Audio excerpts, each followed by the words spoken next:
श्री शिवाय नमस्तुभ्यम। हर हर महादेव। आप सभी लोग जानते हो कि यह श्राद्ध पक्ष चल रहा है और ये जो 17 सितंबर बुधवार के दिन इस पवित्र भाद्रपद महीने की इंदिरा एकादशी तिथि पड़ रही है, यानी कि श्राद्ध पक्ष की एकादशी तिथि अभी पितृपक्ष चल रहा है। तो ये इंदिरा एकादशी सबसे बड़ी और विशेष एकादशी है। जैसे कि श्राद्ध की इंदिरा एकादशी तिथि महाराज, इस इंदिरा एकादशी के दिन किया जाने वाला यह एकमात्र उपाय मात्र 3 तुलसी पत्ते, 1 चुटकी हल्दी, दीपक। भक्तों, शिव महापुराण की कथा में बताया गया है कि पितृपक्ष की इंदिरा एकादशी तिथि का बड़ा महत्व होता है। जैसे कि 17 सितंबर बुधवार इंदिरा एकादशी तिथि।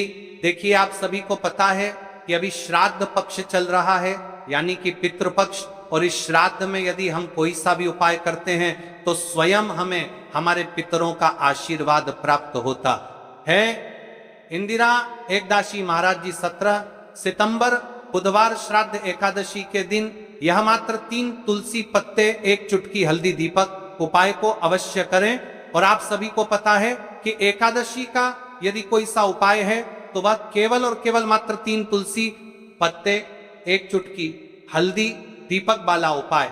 आपको इस उपाय को किस समय करना है? प्रदोष काल के समय या फिर सुबह के समय। ये संपूर्ण बातें हम आगे करेंगे।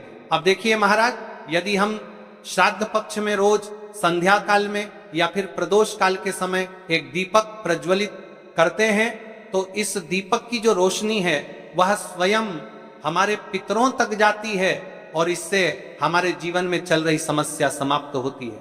उसी प्रकार से हमें मात्र 3 तुलसी पत्ते, 1 चुटकी हल्दी, दीपक को करना है। 17 सितंबर बुधवार और पितृपक्ष की इंदिरा एकादशी तिथि। देखिए, इन दोनों संयोग बहुत मुश्किल से आता है। ऐसे मौके बार बार नहीं मिलते, केवल वर्ष में एक बार ही इस उपाय को करने का मौका मिलता है। देखिए, मेरी कई सारी अन्य माताएं बहनें हैं जिन्होंने इस उपाय को आज तक किया ही ना हो और उन्हें इस उपाय के बारे में पता ही ना हो।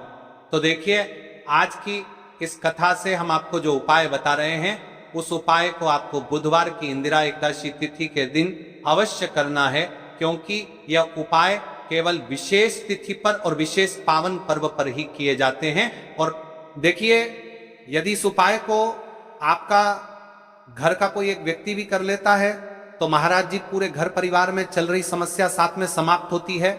इस उपाय को करने का तो फल हमें मिलता ही है, लेकिन यदि किसी विशेष तिथि पर किया जाए तो उसका भी हमें फल प्राप्त कर देने में होता है। जैसे कि श्राद्ध की एकादशी तिथि और यह मां दुर्गा को समर्पित है। देखिए महाराज जी, हमने हमारी पिछली बार की कई सारी शिव महापुराण की कथाओं में आपको इस उपाय को अच्छे तरीके से बताया भी है और समझाया भी है, लेकिन आज एक बार फिर से हम आपको इस उपाय को समझाएंगे, क्योंकि 17 सितंबर बुधवार का दिन सबसे बड़ा और विशेष दिन है। देखिए, यदि आपने इस मात्र 3 तुलसी पत्ते, 1 चुटकी